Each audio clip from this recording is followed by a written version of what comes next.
So anyway, the Horseman came about because of my love of mythology. And that love of mythology was started with Clash of the Titans. You know, I'm looking forward to seeing the remake. And as I was coming up, and Clash of the Titans came out, I was like 8 years old.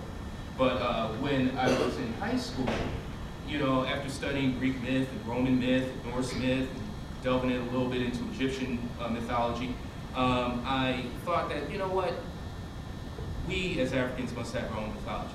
So I need to be reading up on that. So I got involved with that and started learning more. And, you know, and as I was going through college and whatnot, I wanted to do a series of, you know, the gods and goddesses, you know, my take on it.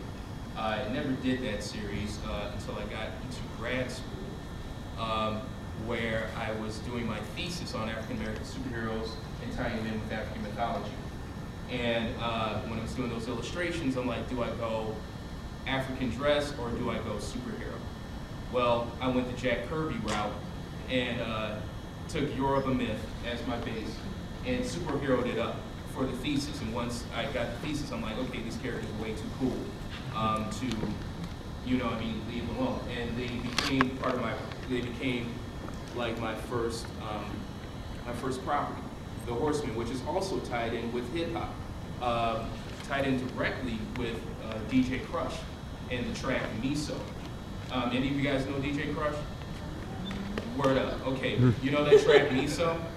Yeah. With Black Thought in it? Oh, yes. That's where I got the tagline for the Horseman. All right, Black Thought's line. When I was coming up with the whole idea, and by the way, with the Horseman, this was actually folding in a whole bunch of concepts that I had from college, right? And ultimately, I'm like, okay, I got the Horseman. You know what I mean? First of all, I'm like, I got these 7 characters. I'm using Yoruba myth. I'm using who I believe are the 7 most important Orishas. Okay, so 7. All right, word. What's the conflict? And I was listening to Miso, and the track was, you know, Black Thought's line is, who controls the 8 immortals with the number 7, and this continual maze. I'm like, boom, that's it. Take off continual maze. Who controls the 8 immortals but the number 7? In essence, the Horseman, what I want to do with the Horseman is like, look, they're black, get over it. You know what I mean? I'm not wasting time like addressing like, oh, we got to deal with problems in the hood, or we got to deal with drugs and stuff like that. No, what I wanted to do with the Horseman is that, you know what, we have a lot of great African-American superheroes. We do, you know what I mean? It's like, I'm not creating a vacuum, you know, but we don't have that team.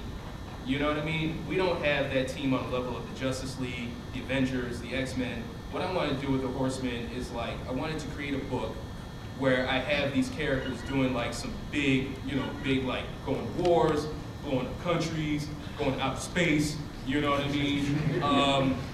And have it be about 7 African and African-American characters, but people forgetting that they're reading a book about 7 African or African-American characters. Instead, they're just reading a cool comic book. And that's what really the Horseman is all about, and what my work is all about. Is that, you know, at this point right now, the whole paradigm in the country has changed. So our whole dialogue has to change. You know what I mean? At this point, we don't have anything more to prove. At this point now, we need to start acting like the global citizens that we are. And I'm done.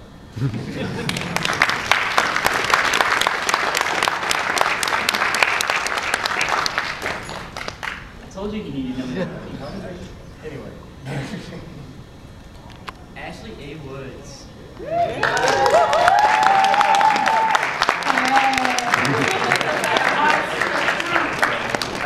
gonna hype you up in this one. Well, before I do that, just to build the suspense a little bit more, I just want to point out that it's really nice, this panel. We have a nice sort of different generations of Black comics here. And Ashley is coming from kind of the newest generation of Black comics artists. She does a book called Millennial War with Mike Smith second on the end there.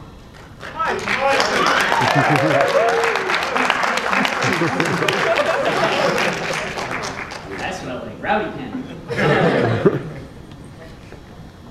so I want to say that, and also in the Black Comics book, we have some essays. You saw Turtel's essay up there, kind of giving some context for some of the art. And one of the things we talk about is different sort of cultural touchstones that some of this art intersects with. Superheroes obviously is a big one, and also hip hop, and the influence of hip hop, and also the influence of like manga. And that is, actually I think you'd agree, that's a big influence on your work, manga and video games and anime. Yeah, and well, as Jiba was saying, like, you don't create in a vacuum, so I think it's really interesting to see where their work intersects. And Ashley has put together Millennial War, which is like the awesomest manga ever. I guess it's a manga, original English language manga, world manga. I don't know. There are terms. It's Millennial War. You should read it. It's great. It's a little better than that. It's a little better. Yeah, it's like. Because it's in color.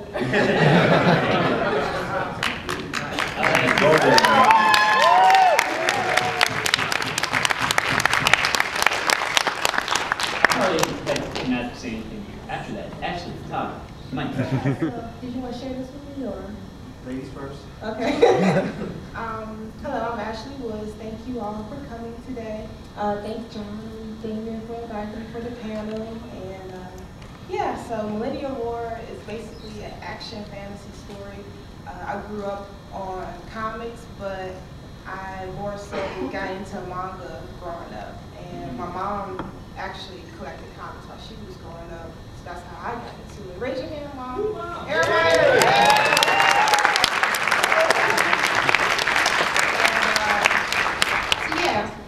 I've always been to action. I love romance, but more so action. And so Millennial War, that's my newest character, Taja. And where did I start? In the beginning. Well, basically, I started Millennial War 6 years ago. It just started off as a couple of sketches, and for some reason, it just hit me that I should continue going on off these ideas. And I published it 4 years ago. May of '06, and I'm not published with anybody big yet. I'm taking my time trying to get into the industry right now.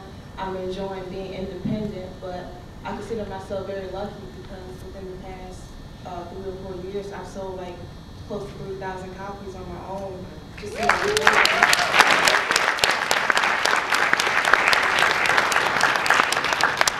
I graduated college from International Academy of Design and Technology in '07. So for the past 2 or 3 years, I've just been doing Millennial War full time and some freelance here and there. I travel around the country to different conventions to sell my books. Yeah, the world, thanks to Damian, John again. I went to Kyoto, Japan for Out of Sequence November of '08. And that's where I actually introduced Taja to, I guess she was in the room. Whoever follows my work, that's where she debuted in the gallery show. And ever since high school, freshman year in college, I've been publishing my work. I started to wait until after college to publish it, but I figured that I should try to work on my craft during school. So when I come out of school, I'll at least feel a little bit closer to my dream. And when I first debuted Millennial War, there's a site called BlackSuperhero.com, and a lot of people on that site was following my work, and so I gathered some fans there, and all of a sudden someone started a thread asking like, why are all her characters black?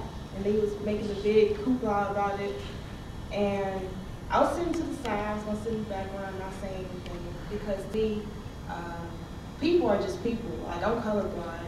Like, to me, that stuff really shouldn't matter.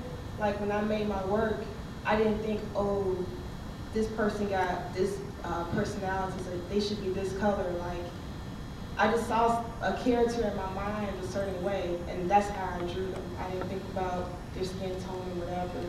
But some people made a big deal about it, and then finally I was just like, hey, if you don't like it, draw your own book. Other than that,